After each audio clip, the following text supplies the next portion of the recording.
지붕 위에 있는 자는 집 안에 있는 물건을 가지러 내려가지 말며 어디로 뒤돌아.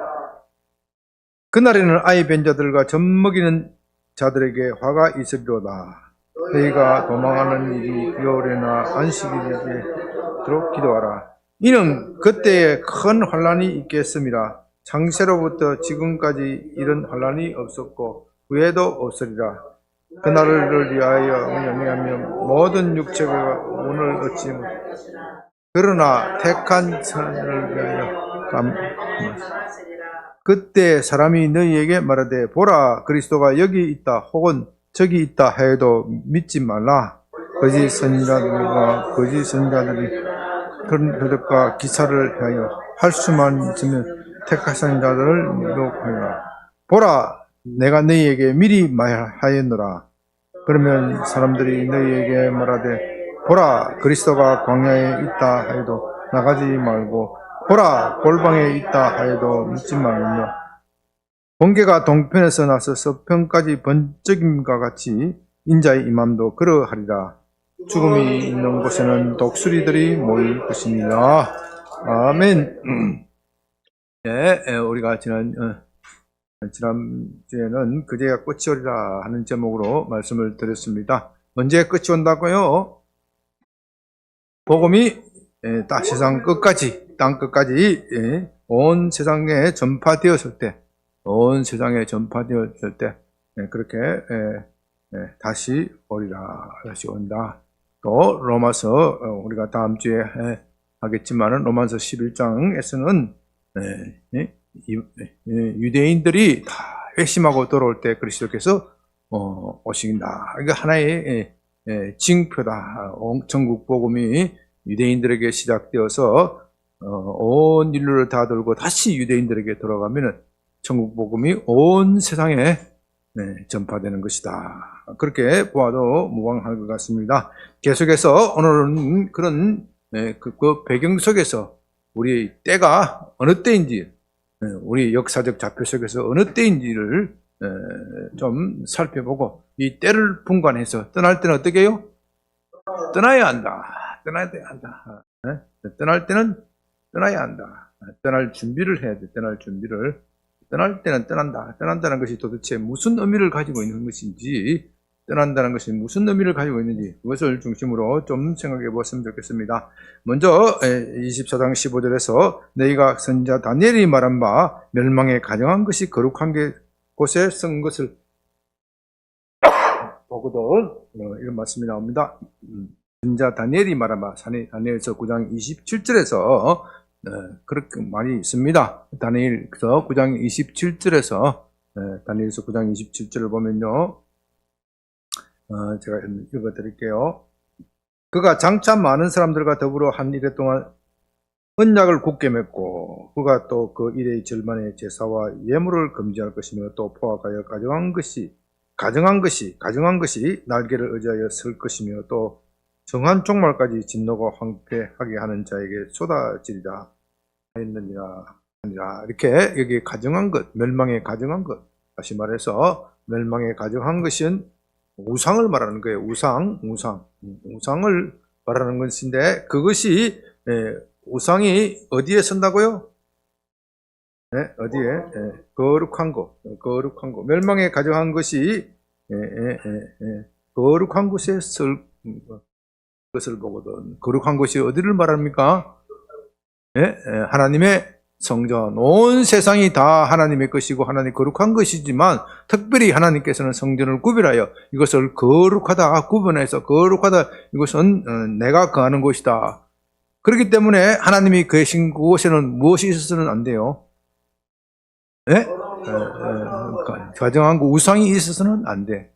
절대로 이 세상 어느 곳에서도 우상이 있어서는 안 되겠지만 그 가운데서도 특별히 어느 곳 하나님의 성전에서는 우상이 있으면 안 돼요.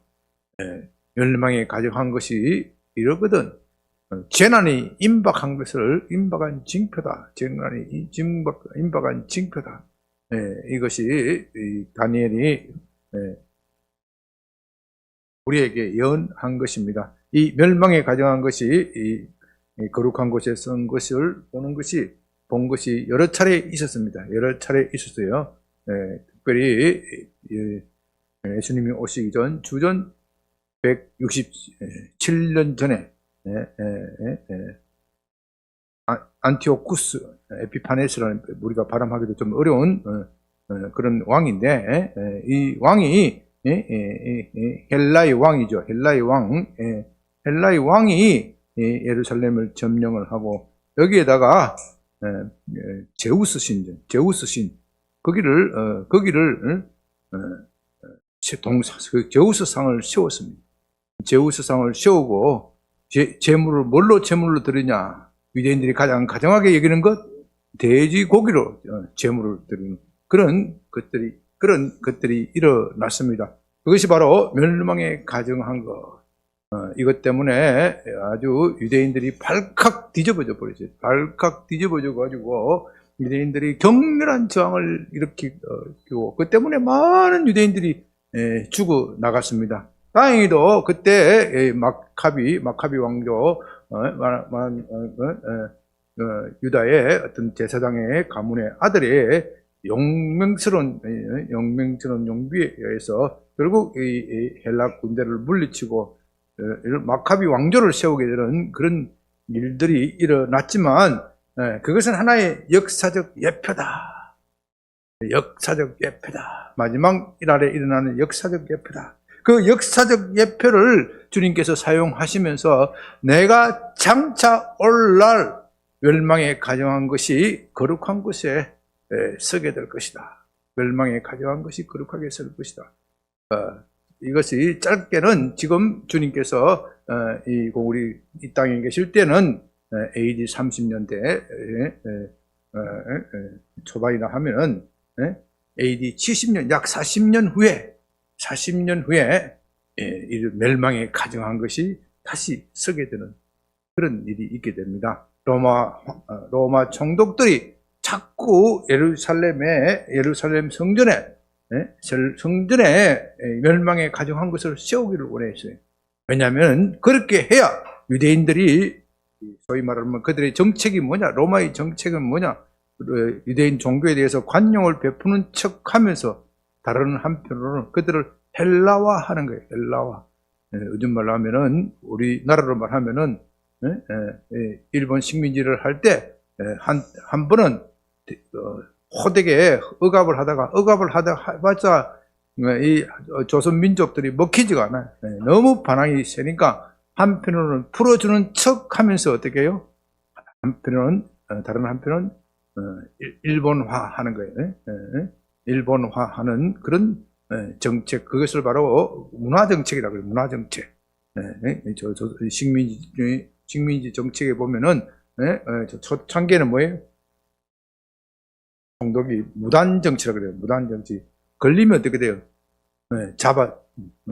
걸리는 족족 잡아 죽이고, 독립하려고 하는 족족 잡아 죽이려고 하는데, 그게 걸리는 족족 잡아 죽이는 것이 너무 돈이 많이 들고 비용이 많이 들어요. 군대가 많이 들어. 도저히 이게 타산성이 맞지 않아요. 이 일본이 한국을 그냥 집어삼키기에는 한국이 너무 큰 나라예요. 너무 큰 나라이기 때문에 결국 이렇게 하다가는 일본도 절단나겠다. 3.1 독립운동 이후에는 우리가 좀 한국민들을 좀 잘 대주자, 잘 대해주는 척하자. 그렇게 해서 일본화 시키자. 그게 문화정책이에요. 문화정책. 그러니까 잘 되는 척하면서 뒤로는 뭐예요? 일본화, 내선일치라고, 내선일치. 그런 정책을 펼치는 것이죠.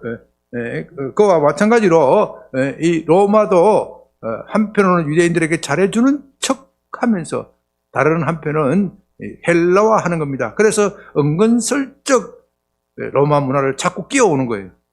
그래서 헤롯 성전에 로마의 깃발이 뭐예요? 독수리 깃발을 성전 한 번에 손쭉 끼웠다가 반발이 심하면 싹 치우고, 이렇게 잽을 자꾸 넣으니까 유대인들이 어떻게 돼요? 성질이 바짝 나버려요. 성질이 바짝 나버려가지고 로마에 놓은 것들 한번 그런 식으로 한번 두고 보자 하다가 반란을 이렇게 반란 AD 67년경에 대규모 반란이 나는 겁니다. 대규모 반란이 일어나면서 로마와 아주 혈전이 벌어졌습니다. 로마와 아주 혈전이 벌어졌습니다. 이 로마와 혈전이 벌어진 그 역사적 기록이 그 유명한 요세푸스의 역사가 성경역사기에 참 상세하게 기록이 되어 있습니다. 어떻게 보면 참 어처구니 없이 양측에서 이렇게 큰 전쟁이 일어나리라 그렇게 예상하고 일어난 것 같지는 않은데 또 한편으로는 또 다른 한편으로는 음모론도 예상하고 예측하고 이렇게 이런 것 같기도 하고 하여튼 무엇 때문에 그렇게 된 것인지 그 내용은 내막은 아주 복잡하다네요. 로마가 한 번씩 잽을 넣었다가 잽을 넣었다가 의도치 않게 너무나도 큰 반발을 일으켜서 결국 유대인들이 먼저 로마 수비군들을 기습을 하고 그렇게 해서 로마 군들이 쫓겨나고 아주 초창기에는 유대인들이 이기는 것 같은 그런 모습을 보였습니다. 그러다 로마 황제, 당시 네로 황제가 성질이 바짝 나서 군대를 파견을 해서 혈전이 벌어지는 겁니다. 주님이 지금 말씀하신 것은 15절에 말씀하신 15절부터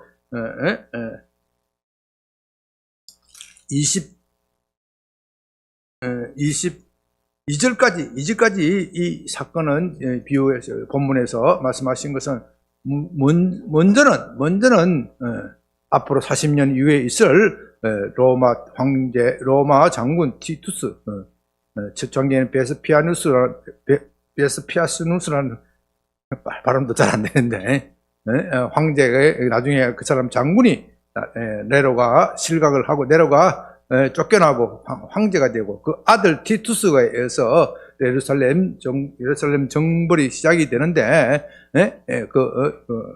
결국 70년에 예루살렘이 함락이 되는데 먼저는 그 티투스 장군의 예루살렘 함락 사건을 이야기를 하면서 또 뒤에 가보면은 이것이 하나의 예표가 되어서 그리스도께서 재림할 때의 징조로 삼아라 그렇게 말씀하고 계십니다. 그렇기 때문에 이 주님의 말씀은 이중적인 성격을 가지고 있습니다. 당장 일어날 사건과 그 사건을 보면서 먼 장래에 일어날 사건에 대한 교훈으로 삼아라. 그때 유대에 있는 자들은 어떻게 해요? 16절에 어디로 가야 돼요? 산으로 도망가야 돼요. 산으로 있는 자들. 그런데 유대에 있는 자들이 산으로 도망가지 않고 어디로 도망갔어요? 산으로 가지 않고 유대에 있는 자들이 어디로 도망갔느냐? 예루살렘으로 도망갔다 이 말이에요. 예루살렘. 지붕 위에 있는 자들은 집에 있는 물건을 가지러 내려가지 말며 밭에 있는 자들은 겉옷을 가지러 뒤로 돌이키지 말지어라. 이렇게 급하게 도망가라 그러는데 로마군이 쳐들어온다는 거 그들도 알았어요. 그들도 알았는데 이 로마군이 쳐들어오면 얼른 도망가야 되는데 어디로 도망갔다? 예루살렘으로 도망갔어요. 왜 예루살렘으로 도망가겠어요? 예루살렘에 거기는 뭐가 있어요? 하나님의 성전이 있기 때문에 하나님의 성전이 자기를 보호할 것이다. 그렇게 생각을 하고 예루살렘 성전으로 몰려요. 그래서 이 요세푸스의 기록에 하면은 그때 예루살렘이 함락이 될 때 죽은 유대인의 수가 110만 명이랍니다. 110만 명이고 노예로 끌려간 사람이 한 9만 7천 명, 한 10만 명 가까이 끌려가 버리죠. 그러니까 또 가장된 사람들에 의하면 그게 예루살렘 200만 명 이상의 사람이 있었다. 평소에 예루살렘은 그렇게 사람이 큰 도시이긴 하지만 그렇게까지 분별해요. 평소에 한 20만 명 정도밖에 안 돼. 20만 명밖에 안 되는데 이 사람들이 주님의 경고를 무시하고 어디로 더 갔다고요? 예루살렘으로 간 거예요. 예루살렘에 멸망에 가져간 것이 뭐거든. 지금 하나님이 이렇게 보면은 하나님의 계획은 지금 헤롯 성전을 어떻게 하려고 그러게요? 어떻게 하려고 해요? 주님이 말씀하셨잖아요. 돌 위에 돌 하나 남기지 않는 것이 하나님의 작정된 계획이에요. 그러면 이때 예루살렘에 도망가야 되겠어요? 말아야 되겠어요? 이 산으로 도망가라는 것은 예루살렘 빼고 가라 이 말이에요. 로마군이 예루살렘에 집결할 것이니 예루살렘을 가지 말고 들로 산으로 로마군이 보이지 않는 그곳으로 가라. 왜? 주님이 예루살렘의 성전을 파괴되는 것이 어렵습니까? 유대 종교는 이미 썩을 대로 썩었기 때문에. 그리고 예루살렘 성전은 우리 심상윤 선교사님이 요즘 말씀하신 옛 언약의 징표예요. 옛 언약의 징표고 새 언약의 징표는 누구예요? 예수 그리스도. 예수 그리스도께서 이 성전을 헐라 내가 사흘 만에 다시 세우겠다. 그러므로 그들이 피할 곳은 옛 성전이 아니라 새로운 성전이신 예수 그리스도께 피해야 된다. 그런 그것들이 그것을 몰랐기 때문에 한사코 그리스도를 부인하였기 때문에 옛 언약에 집착하고 거기에 몰려들다가 어떻게 돼요? 몰살 당해버린 거예요. 몰살 당해버린 거예요. 자, 계속해서 20절 너희는 도망하는 일이 겨울이나 안식일이 되지 않도록 기도하라. 도망하는 일이 겨울이 되면 어떻게 해요? 힘들죠. 힘들죠. 힘들어. 안식일이 되면 안식일에 좀 쉬려고 하는데 쳐들어가면 얼마나 힘들어요. 유대인들이 안식을 잘 지키려 하다가 전쟁이 깨진 때가 한두 번이 아니요. 그러니까 안식일이 되지 않도록 우리가 쉬고 있을 때 방심하고 있을 때 되지 않도록 기도하라. 기도하면 어떻게 돼요? 그래도 하나님이 피할 길을 열어주시겠다는 뜻이에요. 기도하는 사람에게는 하나님이 피할 길을 열어주시겠다. 이는 그때 큰 환란이 있겠습니다. 창세로부터 지금까지 이런 환란이 없었고 후에도 없으리라. 이렇게 AD 70년, 40년 후에 일어날 일을 얘기를 하면서 슬슬 어디로 가고 있어요? 마지막 종말로 가고 있는 거예요. 이것은 하나의 징표고 예표이다. 그리스도께서 오실 때에는 그때도 큰 환란이 있겠지만은 큰 환란이 있을 것이니까 지금 이런 40년 후에 일어날 환란에 대해서는 하나의 예표고 징표로 여기라. 그때 사람들이 어리석게도 예루살렘 성전으로 도망갔다가 어떻게 돼요? 다 몰살당한 것을 너희가 기억하라. 그러면 그때 어떻게 살았느냐? 역사가들이 이야기하면요, 그리스도께서 그리스도인들은 이 예언의 말씀을 믿었고 또 이 예표를 읽었고 또 놀랍게도 하나님께서 그리스도께서 미리 계시하셔서 그리스도인들은 다 도망가라 그랬대요. 다 도망가라 그래서 이 예루살렘 공성전 공방전을 불릴 때 거기에 그리스도인들이 남아있지 않고 다 유대인들만, 유대교에 집착하는 사람들, 옛 언약에 집착하는 사람들만 남았다고 그럽니다. 이건 너무나도 신비로운 일이기 때문에 참 우리로서는 이해할 수 없는 그런 부분이기도 합니다. 어찌되었든 중요한 것은 이 그리스도의 예언의 말씀을 믿었던 사람들은 지금 멸망에 가져간 것이 서고 지금 로마군들이 쳐들어오기 때문에 우리가 옛 언약의 표본인 예루살렘 성전에 도망간다고 하더라도 안전하지 못하다.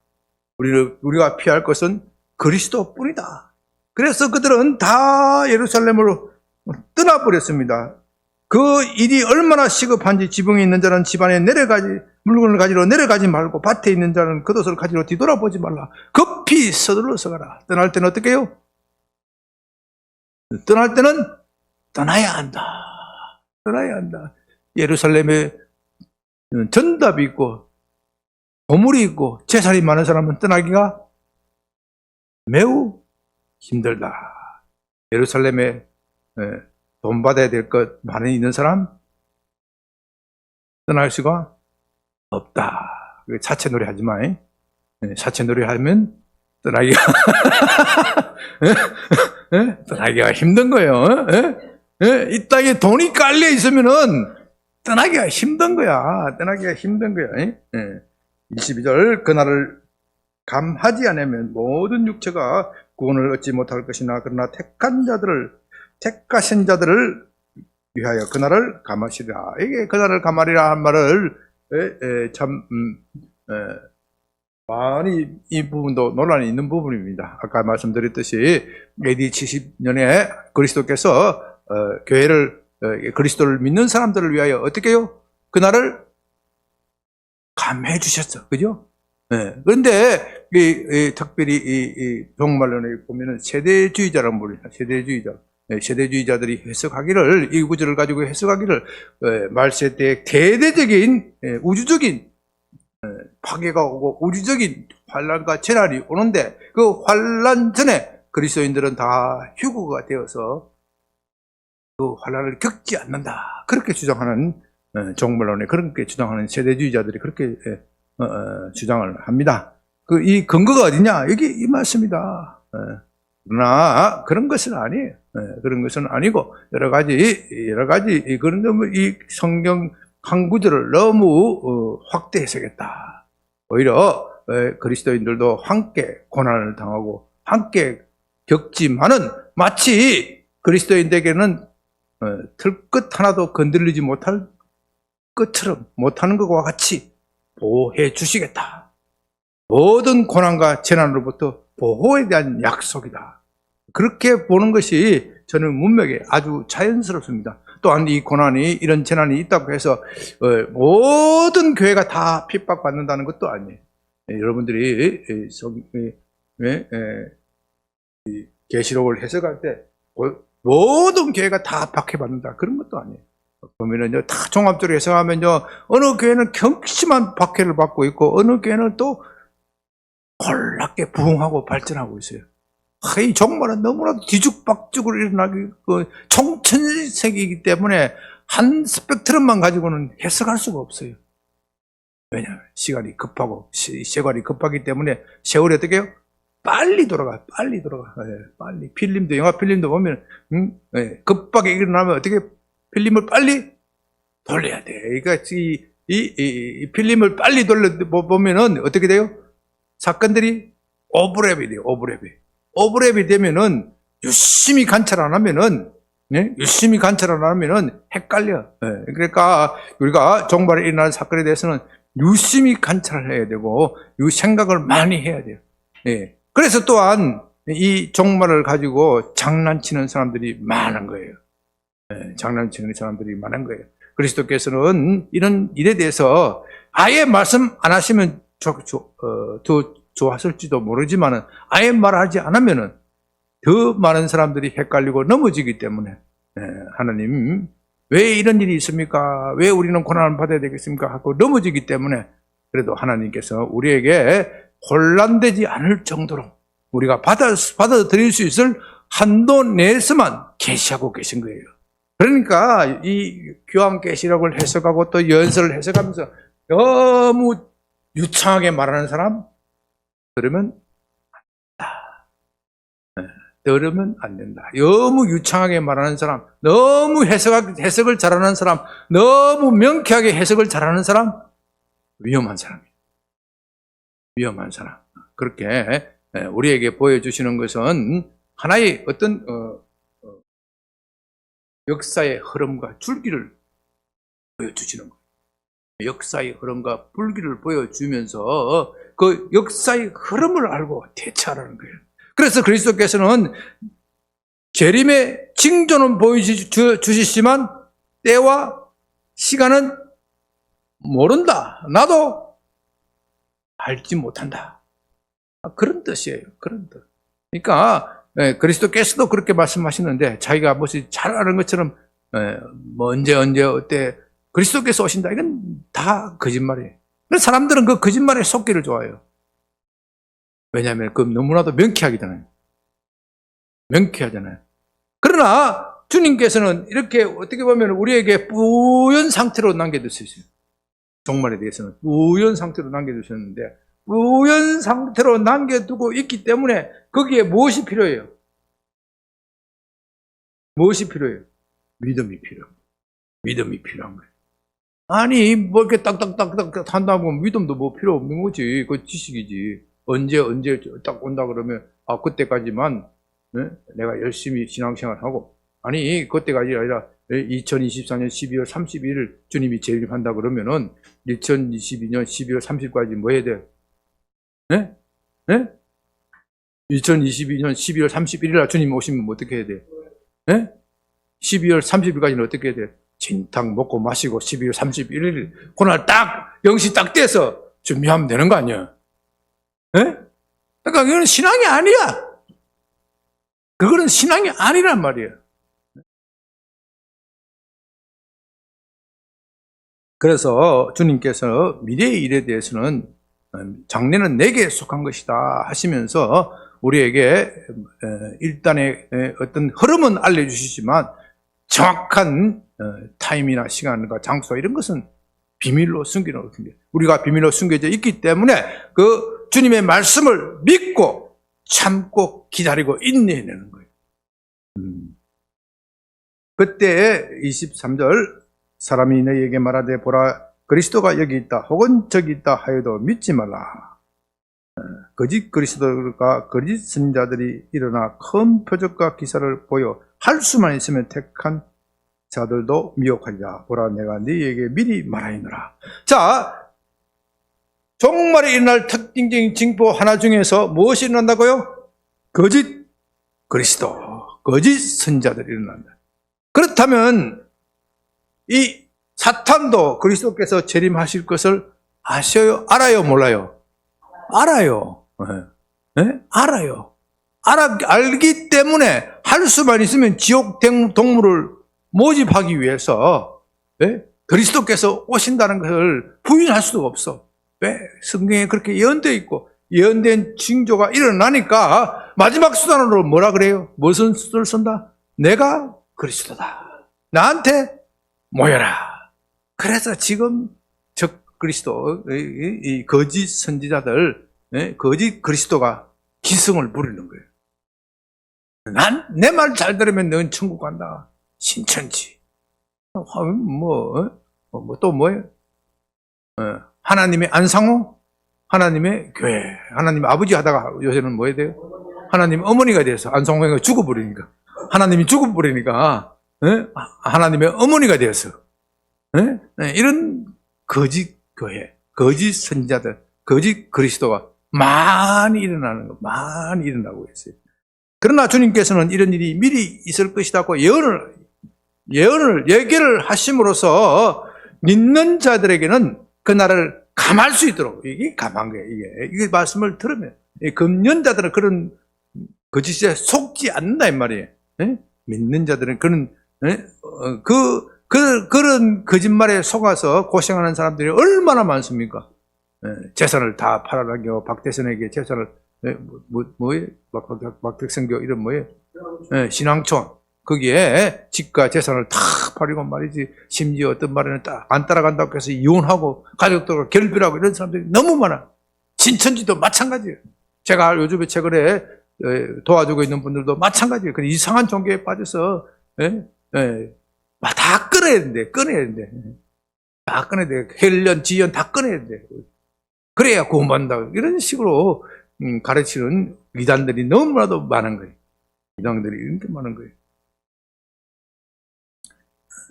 26절 그러면 사람들이 너희에게 말하되 보라 그리스도가 광야에 있다 하여도 나가지 말고 보라 골방에 있다 하여도 믿지 말라. 여기 보십시오. 이 거짓 교회, 거짓 그리스도, 거짓 선자의 특징은 그리스도가 어떻게 해요? 여기 있다, 저기 있다 말해요. 장소적 개념으로 이야기해요. 장소적 개념으로 이야기해요. 그러니까 내가 그리스도라고 말한 것은 다 뻥이다, 뻥. 뻥이다. 장소득 개념을 말하는데 그리스도께서는 어떻게 재림하신다 그래요? 27절 번개가 동쪽에서 나서 서편까지 번쩍임 같이 인자의 임함도 그러하리라. 이건요 동쪽에서 번개가 동쪽 어디서 번쩍거립니까? 알 수 있어요? 없어요? 있어요? 없어요? 없죠? 서쪽 어디서 번쩍거려요? 어디까지 번쩍거려요? 동쪽에서 번개가 번쩍거리면 서쪽 어디까지 번쩍거려요? 알 수 있어요? 없어요? 없어요. 그 번개가 어디까지 가는지가 우리는 알 수가 없어. 그런데 분명한 것은 번개는 쳤다. 번개는 쳤다. 그러니까 우리 눈앞에 우리가 감지할 수 없을 만큼 신속한 속도로 그리스도께서 오시는 거예요. 그리스도께서 재림하시는데 장소, 그러니까 그리스도께서 재림하시니 예루살렘에 모여야 된다. 그렇게 주장하면 뭐라 그랬죠 아까? 뻥이야 뻥. 뻥이야 뻥. 그리스도께서 재림하면은 예루살렘에 있는 사람도 아는 것이고 대한민국에 있는 사람들도 동시에 아는 거예요. 동시에 아는 거예요. 동시에 아는 거예요. 그러니까 그리스도께서는 어떤 이단들은 그리스도께서 언제 며칠날 재림하니까 예루살렘 거기서 기다려야 된다. 지금도 예루살렘 가면 그 기다리는 사람 많대요. 거기 기다리는 사람 많대. 그런 말에 썩지 말라는 겁니다. 또한 예수님께서 직접 뭐라고 말씀하셨냐면 재림하신 예수님께서는 요한계시록 1장 7절에서 어떻게 그가 나타나신다고 재림하신다고 이렇게 말합니다. 볼지어다 그가 구름 타고 오시리라. 각 사람의 눈이 그를 보겠고 각 사람의 눈이 그를 본다 그랬어요. 그를 찌른 자도 볼 것이고 땅에 있는 모든 족속이 그로 말미암아 애곡하리니 그러하리라. 아멘. 땅에 있는 모든 족속이 다 볼 수 있도록 그렇게 오신다. 이게 참 어떤 형태로 이게 오실지 우리로서는 상상이 안 가요. 주님이 오실 때 온 세계에 텔레비나 뭐 네트워크 요새 뭐였또 영화 넷플릭스 뭐 이런 거 미리 다 예약해 놓고 탁 틀면 탁 나타날지 그런 거는 아니겠지, 그죠? 그런 거는 아니겠지만은 그런 것보다 더 광범위한 방법으로 모든 사람이 볼 수 있도록 오신대요. 구름 타고 하니까 그 사람은 진짜 예수님이 구름 타고 오신다 그렇게 생각하는데 그게 아니고 구름은 하나님의 하나님의 현현의 하나님의 상징이에요.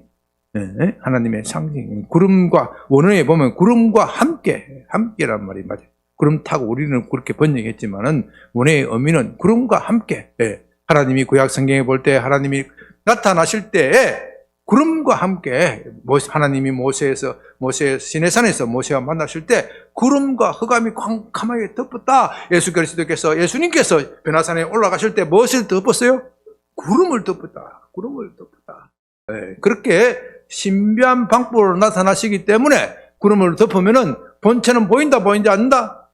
안 보이지만은 그러나 거기에 하나님이 나타나시는 것은 분명히 감지가 된다. 그것을 볼 때, 그리스도의 위엄을 볼 때 사람들이 어떻게 해요? 그를 찌른 자도 각 사람이 그를 보겠고 그를 찌른 자들도 그를 실제로 찌른 로마 군병도 헤롯도 빌라도도 볼 것이다. 참 신비한 이야기죠. 참 신비한 이야기죠. 그러니까 이때는 이건 다 산자와 죽은 자의 재림을 말하는 거예요. 재림을 말하는 거예요. 그로 말미암아 땅에 있는 모든 족속이 그를 말미암아 애곡한대요. 애곡한다, 운다, 슬피 운다. 어떤 사람은 두 종류의 울음이 있습니다. 어떤 사람은 너무 기뻐서 우는 사람이 있고, 어떤 사람은 아이고 내가 진작 믿었어야 되는데 슬퍼서 우는 사람이 있고, 울음도 두 종류의 울음이 있어요. 여러분들은 너무 기뻐서 우는 사람이 되시기를 바랍니다. 자, 우리가 주님의 재림에 대해서는 다음 내주에 계속 말씀을 드리겠지만은, 자, 오늘 본문의 말씀을 가지고 제가 여러분들에게 특별히 강조하고 싶은 것은 떠날 때는 어떻게 해요? 떠나야 한다. 우리는 언제든지 떠날 준비를 해야 된다. 그렇다면 떠나는 것이 무엇이냐? 떠나는 것이 무엇이냐? 집 팔고 돈 팔고 직장 그만두고 기도원 들어가는 것이냐? 이 떠난다는 것을 해석을 잘해야 돼. 이 떠난다는 것을 해석을 잘 못하면 이단이 되는 거예요. 야, 이거는요, 떠난다는 것이 무엇을 의미할까 하는 것은요, 이 24장, 25장 전체를 읽고 해석을 해요. 이걸 잘못 해석하면요, 유대에 있는 사람은 도망가라 하니까 교회, 얼른 이 세상에서 도망가야 되겠다! 이렇게 해석한 사람이 많이 생겨버렸어요. 그거는 언제 해야 될 때요? 그거는 AD 70년 때 해야 되는 것이고, 지금은 도망갈래도 도망갈 데가 없어. 이거 잘 알아야 돼요. 지금은 도망갈래도 도망갈 데가 없어. 왜? 지금의 전쟁은 전면전입니다. 전방과 후방이 없어. 아니, 목사님, 어떻게 전면전이라는 말이 성경에 나옵니까? 나옵니다. 에베소서 6장 12절. 에베소서 6장 12절에서 뭐라고 되어 있어요? 너희 실험은 혈과 육에 속한 것이 아니다. 하늘에 있는 권세들. 혈과 육에 속한 것이면 AD 70년의 전쟁은 혈과 육에 속았기 때문에 도망갈 데가 있죠. 그러나 지금의 전쟁은 영적 전쟁, 영적 전쟁. 영적 전쟁이기 때문에 영적 전쟁에는 전선이 없어. 물리적 세계에서의 전선이 없어. 물리적 세계의 전선이 없기 때문에 이 떠난다는 말을 영적 의미로 해석을 해야 돼요. 주님께서는 AD 70년의 사건을 예표로 보여주면서 종말에 있을 사건에 대해서 잘 해석해라 이런 뜻이에요. 그러면서 계속해서 우리에게 이런 비유를 말씀해 주십니다. 어떻게 말씀하시냐?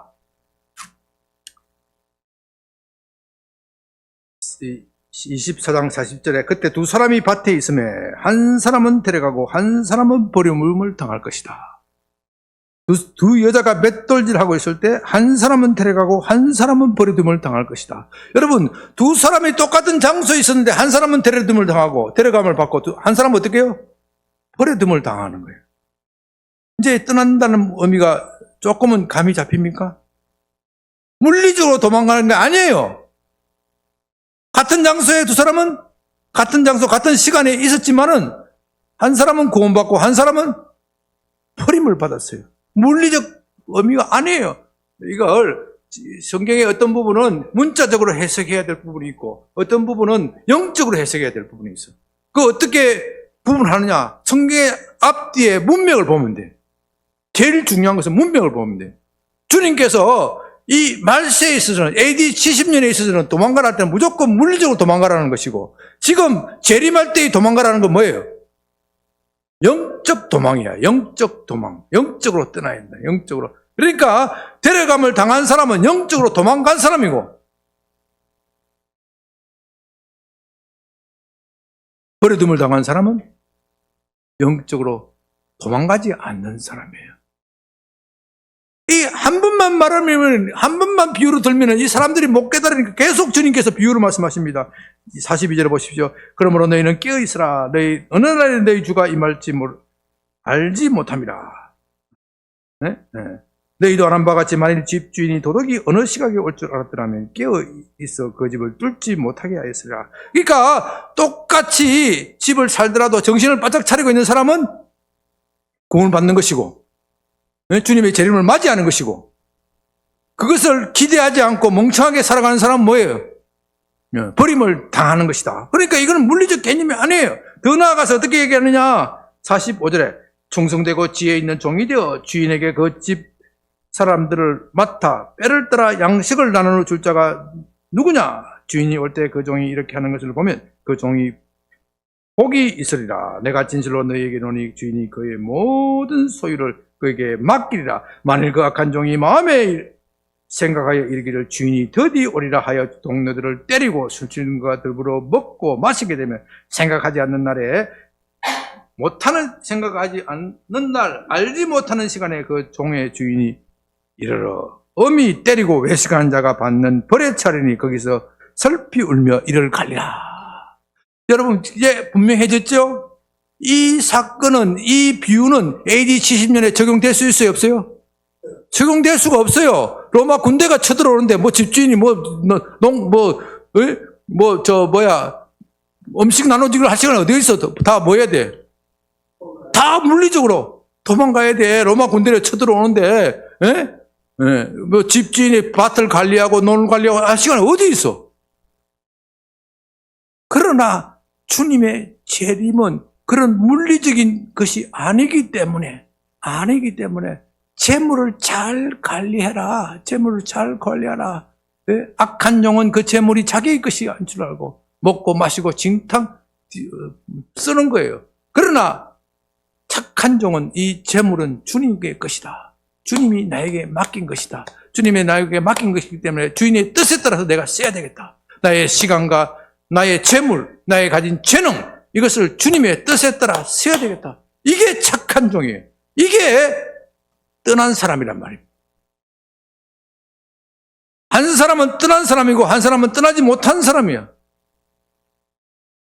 그러므로 여기서의 떠남은, 종말에 있어서의 떠남은 영적으로 해석을 해야 한다. 그 영적으로 어떤 해석이냐? 나의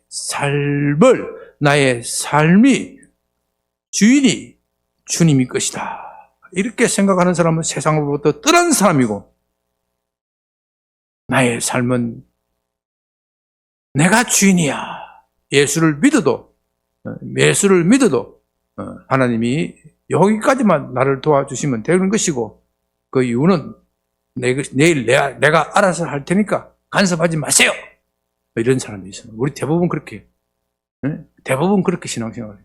그건 떠난 사람이 아니야. 그게 아니고 나의 삶, 나의 모든 것이 다 주님의 것입니다.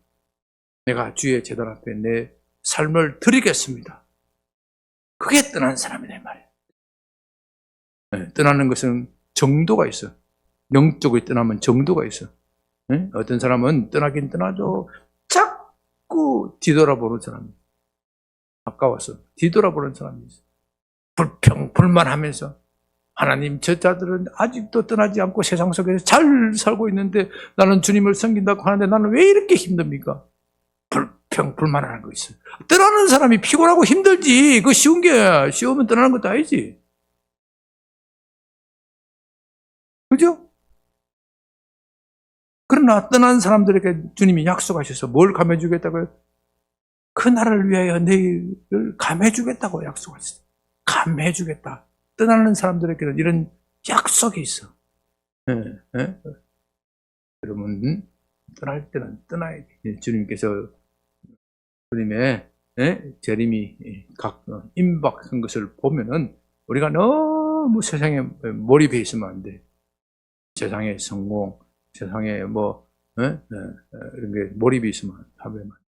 저는 젊었을 때 참 주님의 재림이 임박하다 생각하고 너무 기쁘고 좋고 감사한데 또 한 가지만 좀 늦게 왔으면 좋겠다 이런 생각이 있었어. 뭐겠어요? 그래도 내가 장가는 가야 될 건데 장가는 가고 오셨으면 좋겠다.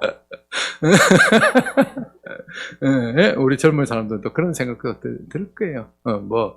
장가 가고 주님이 재림할지. 그런데 또 주님이 또 거기에 대해서 이야기하잖아요.